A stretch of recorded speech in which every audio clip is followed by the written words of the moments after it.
Ndagusuhuje kandi nkwifurije kugira ibihe byiza. None turi ku itariki ya 4 z'ukwezi kwa cyenda umwaka w'ibihumbi 2023. Iyi ni CMC TV Rwanda Citizen Media Center TV, ni umwanya w'amakuru. Amakuru yacu araza kwibanda ku ngingo z'ingenzi zikurikira.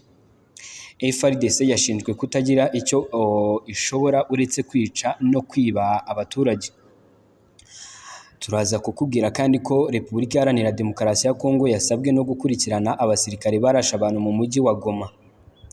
Ibyo byose turaza kubikubwira ku buryo burambuye, ni amakuru uraza kuba ukurikiranye hano kuri CMC TV Rwanda. Gusa turaza kuba turi kumwe n'uruganda rw'Isaro nk'uko bisanzwe. Ni uruganda rukora akawunga keza, akawunga gaseye neza, akawunga gashobora gutuma ugira imbaraga mu mubiri wawe. Aka kawunga kamaze no guhabwa icyemezo cy'ubuziranenge n'ikigo cy'igihugu gitsura ubuziranenge Rwanda Standard Board. Niba wifuza kukarangura gutanga komande, ushobora guhamagara kuri nimero 0788 65 14 68, kimwe nuko ushobora kubasanga mu karere ka Rulindo ni mu murenge wa Kisaro. Reka mwikaze ku buryo burambuye amakuru yacu tugiye guhera muri Repubulika Iharanira Demokarasi ya Kongo, aho igisirikare FARDC gikomeje gushinjwa kutagira icyo gikora uretse kwica no kwiba abaturage. Mu muhango wo kwibuka ababo baherutse kwicwa n'igisirikare cya leta FARDC, abari bitabiriye uyu muhango bose bahurizaga ku kuba FARDC nta kishoboye uretse kwiba no gusahura gusa, nyamara ngo urugamba rwaza bakamera nk'abadahari. Ni umuhango wabereye mu mujyi wa Goma kuri uyu wa 2 Nzeri 2023, aho mu magambo cyangwa se mu majambo yahavugiwe harimo no kunenga ingabo za leta FARDC bavuga ko yananiwe kurwanya M23, nyamara kwica abaturage byo bikabiteka ari byo bibaranga. Iki kiyongeraho ko mu minsi yashize ubwo urugamba rwa M23 na FARDC rwari rurimbanyije, izi ngabo zagaragaye zirukankana imitungo y'abaturage zabaga zasahuye.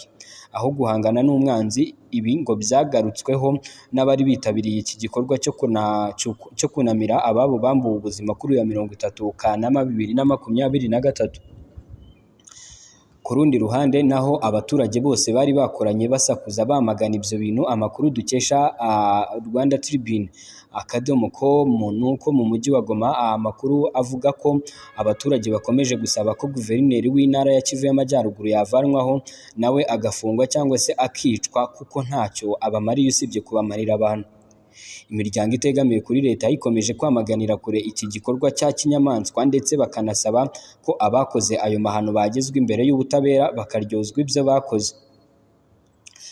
Muri icyo gihugu kandi, icyo gihugu n'ubundi ubwo cyahise gisabwa kwirukana ndetse no gukurikirana abasirikare barashe abantu mu mujyi wa Goma.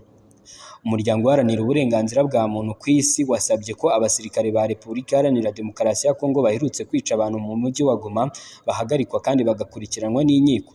Ibi byasabwe ubwo uyu muryango wagaragazaga ko igihano cyagombaga guhabwa abantu bari mu myigaragambyo mu mujyi wa Goma kitagombaga kuba urupfu, kuko hari ibindi bihano byashobokaga ko byahabwa aba bantu, bakemeza ko ubu ari ubwicanyi buhanwa n'amategeko. Ni ubwicanyi bwabaye kwa 30 Kanama 2023, ubwo itsinda ry'abagize umutwe wa Wazalendo ryahuriraga mu mujyi wa Goma mu rusengero rwa Wazalendo mu rwego rwo kwitegura imyigaragambyo yagombaga kuba uwo munsi yo kwamagana ingabo za MONUSCO ku butaka bwa Repubulika Iharanira Demokarasi ya Kongo, ngo kuko ntacyo babamariye. Ibi byasize hapfuye abantu bagera kuri 50, hanakomereka barenga 150, ndetse hanatabwa muri yombi abatari bake barimo n'umuyobozi w'idini rya Wazalendo. Bikimara kuba, leta ya Kongo yatangaje ko ari 7 bapfuye, abaturage 6 n'umupolisi umwe watewe amabuye kugeza apfuye. Ariko nyamara ntibari abo gusa, kuko ku rundi ruhande hari abandi bagera kuri 43 bari barasiwe mu rundi ruhande. Abo bose bapfuye bishwe barashwe n'ingabo za leta ya Kongo FARDC, ari nacyo cyatumye uyu muryango usaba ko abakoze ibi byose bashyikirizwa ubutabera ndetse bagahanagurwa ku rutonde rw'abakozi guverinoma ya leta ya Kongo ikoresha. Muri Repubulika Iharanira Demokarasi ya Kongo, nyuma y'iki kibazo cyabaye mu mpera z'ukwezi gushize kwa 8, abaturage by'umwihariko na M23 bakomeje kugaruka ku kuba igisirikare cya Kongo FARDC nta kintu kiza gikora usibye kwica abantu, kujujubya abaturage. Ni nyuma y'uko iki gisirikare cyahurije hamwe umutwe wa Wazalendo ukajya ujujubya abaturage ubujura, ubusambanyi n'urugomo bindi bitandukanye byose byagiye biranga iyi Wazalendo, nyamara iterwa inkunga n'igisirikare cya Congo FARDC. Ibintu abaturage kumva ubwabyo bibagora, bati ni gute igisirikare cya Congo gishobora guteza inyeshyamba abaturage nkatwe? Ati kandi niba babahaye icyo gikorwa cyo kurwanya M23 nibabahe ibisabwa byose. Ati se ubundi niba ari abagabo kuki batinye kurwanya M23 bakohereza Wazalendo? Ni bimwe mu bibazo abaturage bo muri Kivu y'Amajyaruguru muri teritwari za Masisi na Rucuru bakomeje kwibaza. Ni amakuru yacu tubanamo n'uruganda rw'Isaroni, uruganda rukora akawunga keza, akawunga gaseye neza, akawunga gashobora gutuma ugira imbaraga mu mubiri wawe kuko kamaze no guhabwa icyemezo cy'ubuziranenge n'ikigo cy'igihugu gitsura ubuziranenge Rwanda Standard Board. Niba wifuza kukarangura gutanga komande, ushobora kubahamagara kuri nimero 0788 655 kimwe n'uko ushobora kubasanga mu karere ka Rulindo ni mu murenge wa Kisaro. Ndagushimiye cyane.